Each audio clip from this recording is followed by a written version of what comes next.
ত্রিপুরার আদিবাসী সম্প্রদায়ের অন্যতম প্রধান ধর্মীয় এবং সাংস্কৃতিক উৎসব বাবা গড়িয়া পুজো এবারও যথাযোগ্য মর্যাদা ও উৎসাহের মধ্য দিয়ে উদযাপিত হলো। গড়িয়া পুজো ত্রিপুরার আদিবাসী সম্প্রদায়ের বিশেষ করে জমাতিয়া উড়িয়াং অন্যতম প্রধান প্রাচীন উৎসব, যা বৈশাখ মাসের সপ্তমী তিথিতে 7 দিন ধরে এই পুজো অনুষ্ঠিত হয়। এটি শান্তি, সমৃদ্ধি ও ভালো ফসলের কামনায় গবাদি পশু ও সম্পদের দেবতা বাবা গড়িয়াকে উৎসর্গ করে উদযাপিত করা হয়। বাঁশের খুঁটি, যা দেবতা গড়িয়ার প্রতীক, সেটিকে ফুল, মালা ও পবিত্র সুতো দিয়ে সাজিয়ে পুজো করা হয়। পুজোর মূল উপাদানের মধ্যে রয়েছে চাল, রেচা বাঁশের তৈরি, মুরগির ছানা, চালের বিয়ার, ওয়াইন এবং ডিম। ভক্তরা গড়িয়া দেবতার আশীর্বাদ পেতে নাচ, গান ও বলি প্রথা পালন করেন। এটি ত্রিপুরার সাংস্কৃতিক ঐতিহ্যের প্রতীক।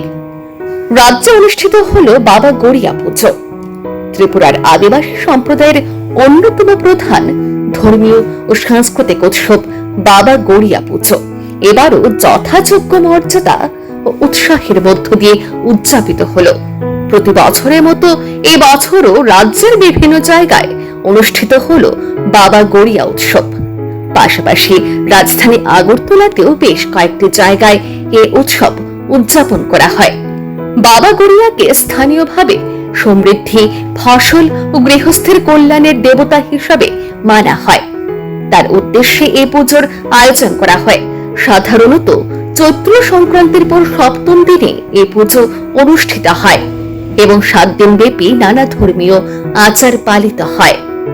বাবা গড়িয়ার কাছে দেশ, রাজ্য ও সমাজের কল্যাণের জন্য বিশেষ প্রার্থনা করা হয়। প্রথমেই আপনার নিউজ চ্যানেলকে আমাদের কৃষ্ণনগর সিভিল সোসাইটির তরফ থেকে আমাদের শুভেচ্ছা। এই বাবা গড়িয়ার যে পূজাটা আছে, এটা ধন সমৃদ্ধি, আমাদের মূলত বৈশাখ মাস এবং যেটা বৈশাখ বলি আমরা, আর আমাদের যেটা বৈশাখ মাস, সেখানে আমরা 7 দিনের পূজা। এটা প্রথম দিন শুরু হবে এবং 7 দিনের মধ্যে, যেমন আজকে 21 তারিখ, এটা আমাদের শেষের দিন। তো এটা রিচুয়াল, আমাদের বিশেষ করে জনজাতিদের রিচুয়াল প্রোগ্রাম এটা।